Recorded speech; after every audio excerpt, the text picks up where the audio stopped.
Rathyatra special পাকা আমের মালপোয়া আজকে বানিয়ে নিলাম। মুখে দিলেই গলে যাবে, খেতে দারুণ সুস্বাদু। চলো কীভাবে বানালাম তোমাদের সাথে শেয়ার করি। হাই বন্ধুরা, কেমন আছে সবাই? আশা করি ভালো আছে। পূর্ণিমাস লাইফস্টাইলে সবাইকে স্বাগত জানিয়ে শুরু করে দিলাম নতুন আরেকটি রেসিপি। দেখো আমি এখানে পাকা আম নিয়ে বসে পড়েছি।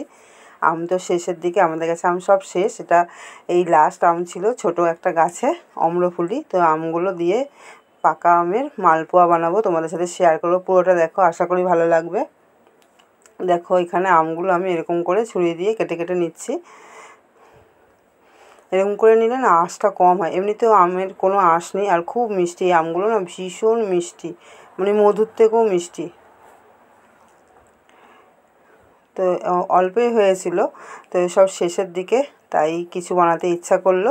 সামনে তো রথযাত্রা, তো কী আর বানাবো, তাই ভাবছিলাম মালপোয়া বানাই পাকা আম দিয়ে। সেটাই তোমাদের সাথে শেয়ার করছি। দেখো আমি এরকম ছুরি দিয়ে কেটে নিচ্ছি। দেখো এটা আমটা বেশ মজে গেছে, গাছ পাকা আম। তো এই দেখো আমি ভালো করে একটু পেস্ট করে নেব। এখানে 2 চামচ মতো চিনি দিয়ে দিলাম, কেননা আমটা ভীষণই মিষ্টি। চিনিটা আমি একবারেই দিয়ে পেস্ট করে নিচ্ছি, নাইলে আবার চিনিটা পরে মানে গুলতে একটু টাইম লাগবে, মিশতে। দেখো এখানে আম পেস্টটা নিয়ে নিয়েছি। এখানে 2খানা আম রয়েছে মিডিয়াম সাইজের। দেখো আমটা একটু ফাটিয়ে নিচ্ছি। আর এখানে ময়দা নিয়ে নিয়েছি, কাপ মেপে 2 কাপ ময়দা নিয়ে নিয়েছি। আর এই দেখো চালের গুঁড়ো দিচ্ছি 1 কাপ। এই কাপ মেপেই আমি সব নিয়েছি। আর 1 কাপ সুজি, এটা কিন্তু অবশ্যই দিতে হবে, সুজিটা দিলে ভীষণ ভালো লাগে। আর একটু নুন দিয়ে দিচ্ছি। আর দেখো একটু মৌরি দিয়ে দিচ্ছি, মালপোয়াতে মৌরি দিলে না ভীষণ ভালো লাগে গো। আর এই দেখো টেস্টের জন্য একটু গুঁড়ো দুধ দিয়ে দিচ্ছি।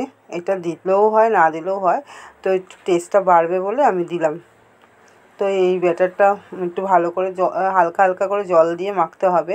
এটা দুধ দিয়েও মাখা যায়, আমি আর জল দিয়ে মাখলাম। অনেক সময় আবার আমের মধ্যে একটু যদি টক ভাব থাকে, দুধ দিলে আবার ছানা কেটে যায়। তো আমি দেখো জল দিয়েই মেখে নিয়েছি থকথকে করে। বেশ একটা ব্যাটার হবে, মানে বেশি পাতলাও না, বেশি ঘনও না। তো মালপোয়া কারা কারা খেতে ভালোবাসো অবশ্যই জানিও। দেখো আমার ব্যাটারটা পুরো রেডি হয়ে গেছে। এবার গরম গরম ভেজে নিলে রেডি হয়ে যাবে। আমরা তো ভীষণ ভালোবাসি, আর মিষ্টি জাতীয় খাবার আমাদেরতে বেশি একটু চল। আমি প্রায় দিনই বানাই, মানে মালপোয়া। তো আজকে আমি পাকা আমের মালপোয়া বানাচ্ছি। তালের সিজনে তালের মালপোয়াও ভীষণ ভালো লাগে। দেখো আমি চলে এসেছি রান্নাঘরে, তেল দিয়ে দিয়েছি। এবার একে একে সব ভেজে নেব। এরকম করে তেলটা উঠিয়ে উঠিয়ে দিলে না, তাহলে যে কোনো লুচি, তারপরে কোনো কিছু রান্না করলে না, তাহলে ফোলে ভালো, উপরটাও বেশ ভালো। দেখো আমার পুরো রেডি হয়ে গেছে একখানা। একটু লালচে লালচে করে, যে যেরকম খাবে একটু ভেজে নেবে। তো একটু লালচে লালচে ভাজলে বেশি ভালো হয়। এগুলো মানে এরকম শুকনোও খাওয়া যায়, আবার শিরার মধ্যে মানে ফুটিয়ে নিলেও হয়। তো আমি আজ শিরার মধ্যেও করবো, আবার একটু শুকনোও রেখে দেবো, দুটোই ভালো লাগে। কত সুন্দর ফুলছে দেখো, একদম চপের মতো, আলুর চপ হয় না। দেখো আমার এগুলো রেডি হয়ে গেছে, আরও কিছুটা রেডি করছি শুকনো খাওয়ার জন্য। তো আমি একটু শিরাটা বানিয়ে নেব। দেখো ওদিকে হচ্ছে। আর দেখো এখানে যেই বাটি মেপে আমি ময়দা নিয়েছিলাম, তার 1 বাটি থেকে একটু কম, আর সেই বাটি অনুযায়ী আমি জল দিয়ে দিচ্ছি। চিনি দিলাম, চিনির পরে আমি জলটা দিয়ে দিলাম। এবার ভালো করে একটু মানে ফুটিয়ে নেব, চিনিটা জাস্ট গলবে। এখানে দেখো একটু এলাচ দিয়ে দিচ্ছি, এলাচটা দিলে ভীষণ সুন্দর সেন্ট বেরোয়, ভালো লাগে খেতে। দেখো এখনও আমার শিরাটা রেডি হয়নি, তো বেশ একটা চ্যাটচ্যাট, বেশি চ্যাটচ্যাটও না, দেখো আর একটু হবে। তো সেরকম করে নিলেই পুরো রেডি হয়ে যাবে।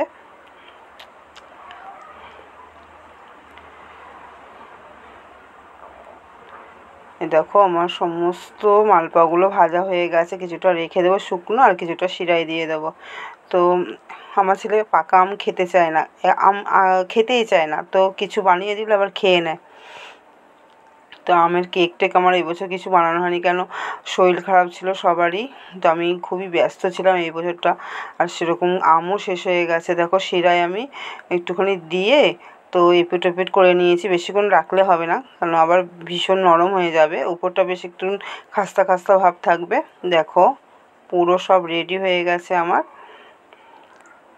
কত সুন্দর লাগছে না, খেতে কিন্তু দারুণ হয় সত্যি বন্ধুরা, না খেলে বোঝাই যাবে না। দেখো আমি সব প্লেটে সাজিয়ে নিচ্ছি।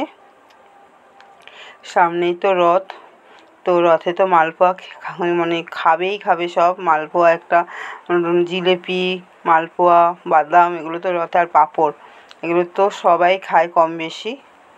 তো এরকম বানিয়ে নেবে। পুরো রেডি, দেখো আমার শিরা থেকে তুলে নিয়েছি। কেমন হয়েছে অবশ্যই জানিও। ভিডিওটা ভালো লাগলে লাইক কমেন্ট শেয়ার করো, সাবস্ক্রাইব করো, পাশে থেকো। যারা যারা আমার ভিডিও দেখছো তাদেরকে অসংখ্য ধন্যবাদ। তো চলো আজকে এই পর্যন্তই। সবাই ভালো থেকো, সুস্থ থেকো, টাটা।